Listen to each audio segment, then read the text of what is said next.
Abdun di sini, abdan iza shalla, yaitu adalah Rasulullah Sallallahu Alaihi Wasallam. Pada saat itu Rasul memang langsung diancam oleh Abu Jahal. Coba bayangkan hari ini, bagaimana kondisi Rasulullah SAW dulu untuk mempertahankan syariatnya. Pada saat beliau salat, maka Abu Jahal mengatakan, kalau aku melihat engkau Muhammad masih rukuk dan sujud di pelataran Ka'bah itu, maka aku akan membunuhmu.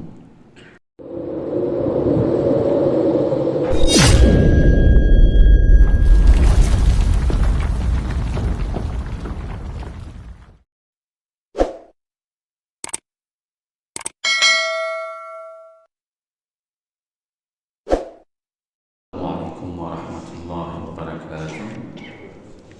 Alhamdulillah. Alhamdulillahilladzi ahyana ba'dama amatana wa ilaihi nusyur. Alhamdulillahilladzi khassana bi kitabin unzil wa akramana bi nabiyyin ursil. Asyhadu an la ilaha illallah lahu da'watul haqq harisun 'alaiha wa awjaba tabshiri biha wa takum minkum ummatun yad'una ila al-khair wa ya'muruna bil ma'ruf wa yanhauna 'anil munkar wa ulaika humul muflihun. Wa asyhadu anna Muhammadan abduhu wa rasuluhu ballagha risalah wa adda al-amanah wa nasaha al-ummah wa kashafa al-ummah hatta atana al-yaqin lailuha kanahariha la yazighu anha illa halik. Allahumma salli wa sallim wa barik wa an'im ala habibina wa syafi'ina wa zukhrina wa maulana Muhammad وعلى أزواجه أمهات المؤمنين وذريته وآل بيته وأصحابه أجمعين. رب اشرح لي صدري ويسر لي أمري واحلل عقدة من لساني يفقهوا قولي. أما بعد.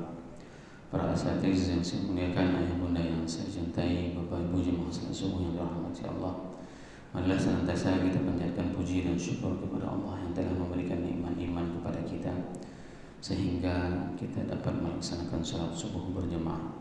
Semoga Allah mencatat segala kesalehan yang kita lakukan sebagai amal pemberat mizan kita di hari akhirat. Salawat dan salam mari sama-sama kita sajikan kepada junjungan kita Nabi besar Muhammad sallallahu alaihi wasallam yang telah mengajarkan kepada kita segala aspek tatanan kehidupan sehingga kita tahu apa yang harus kita lakukan pada saat subuh seperti ini. Kalau seandainya Rasul tidak pernah diutuskan, maka kita akan memilih tempat tidur adalah sebagai tempat peristirahatan kita. Namun dikarenakan Rasul sendiri yang mengatakan bahwasanya di pagi hari itu adalah ada secercah keberkahan bagi umatnya, dan itu pula yang didoakan oleh baginda Rasulullah SAW kepada kita pada saat pagi hari. Allahumma barik li ummati fi bukuriha. Pada saat hari ini, subuh ini, kita hadir di tempat ini dikarenakan rasa rindu kita kepada baginda Rasulullah Sallallahu Alaihi Wasallam, karena dulu kita tidak pernah hidup semasa dengan beliau, akan tetapi kita masih bisa melaksanakan amalan-amalan, perintah-perintah yang beliau sampaikan kepada kita, sehingga itulah bentuk sebagai kecintaan kita kepada baginda Rasulullah Sallallahu Alaihi Wasallam. Semoga jemaah yang berhadir pada subuh yang berbahagia ini merupakan di antara umat Nabi Muhammad SAW yang akan diberikan syafaat oleh baginda Rasulullah SAW dan akan disuguhkan air dari telaga Kautsar dari tangan mulia tersebut. Allahumma amin. Bapak Ibu jemaah salat subuh yang dirahmati Allah, pada pertemuan sebelumnya kita telah membahas ayat yang ke-8, ayat yang ke-9, yaitu di mana Allah berfirman, Inna ila rabbika ruj'an, dan sesungguhnya kepada Tuhanmu lah kalian itu semua kembali, di mana al-marji'ut taghir, orang-orang yang melakukan hal-hal yang melampaui batas, maka mereka akan kembali itu dengan kembalinya kepada azab. Orang-orang yang melakukan yang diperintahkan oleh Allah, maka mereka itu akan kembalinya ke surga. Semoga kehadiran kita pada subuh yang berbahagia ini merupakan sebuah dari ketaatan yang kita persembahkan kepada Allah, sehingga Allah nanti adalah tempat kembali kita. Dan pada saat kita kembali kepada Allah, Allah akan memberikan tempat tersebut adalah surga, jannatun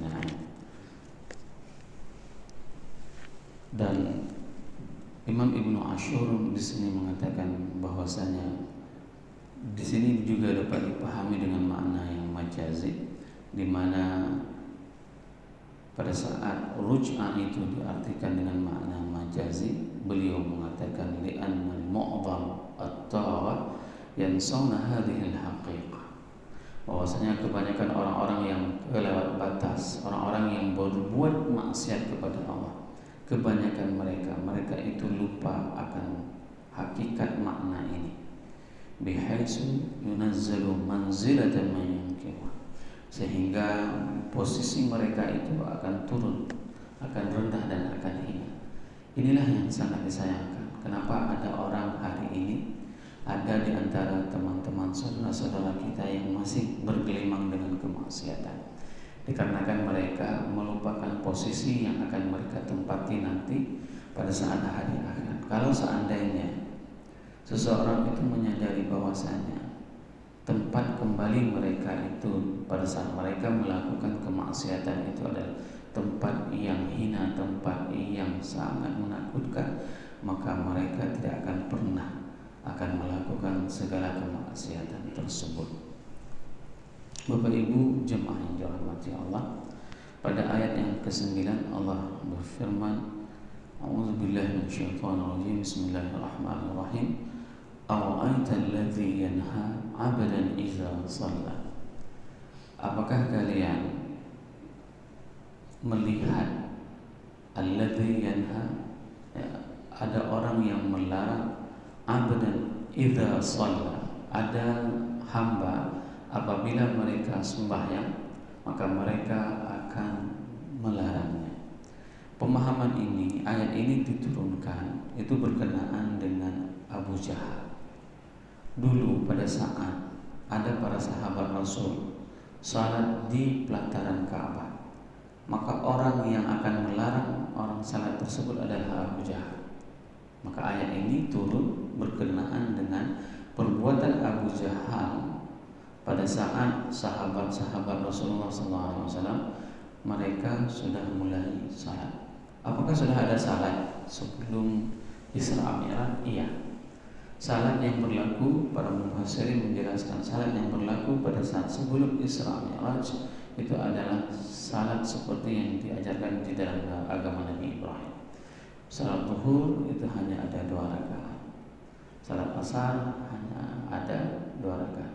Nah, bahkan sebagian mufassirin mengatakan bahwasanya salat itu ada yang di pagi hari, ada yang di petang hari. Nah, oleh sebab itu para sahabat pada saat mereka sedang salat di pelataran Ka'bah, di tempat sedang bertawaf itu, maka datanglah Abu Jahal untuk melarang perbuatan tersebut. Sehingga Al-Quran mengingatkan kepada kita, memberikan sebuah informasi, padahal kita tidak pernah melihat, tapi bagi kita harus terbayang. Kenapa? Karena Al-Quran sendiri yang mengatakan, Ara'aital ladzi yanha. Apakah kalian ada melihat orang-orang yang melarang? Jelas kita tidak melihat bagaimana suasana Abu Jahal melarang orang-orang yang salah. Tapi ini adalah sebuah informasi yang memang betul-betul nyata. Ya. Sama juga seperti pada saat Al-Quran menceritakan tentang orang-orang Abraham.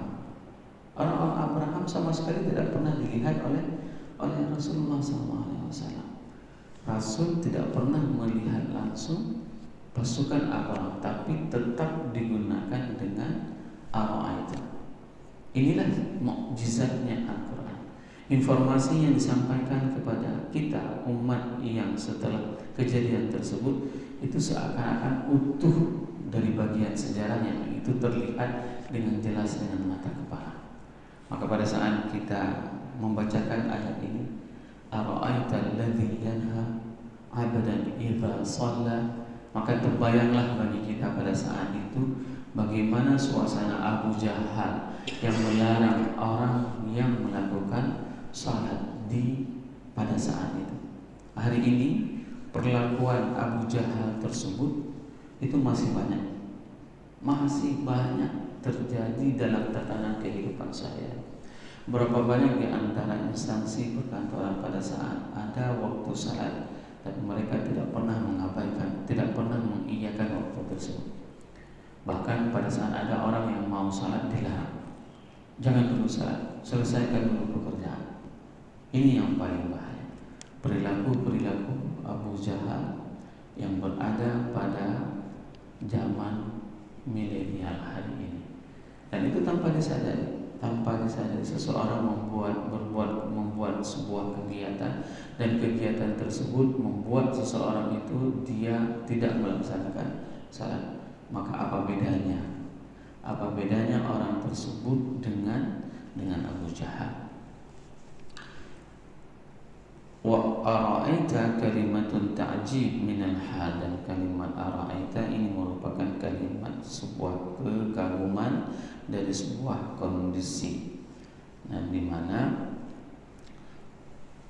tuqalu lil ladzina ya'lam annahu ra'a halan 'ajibah, bahwasanya seseorang itu melihat sesuatu kondisi dan ada sebuah kekaguman terhadap kondisi tersebut. Warru'yah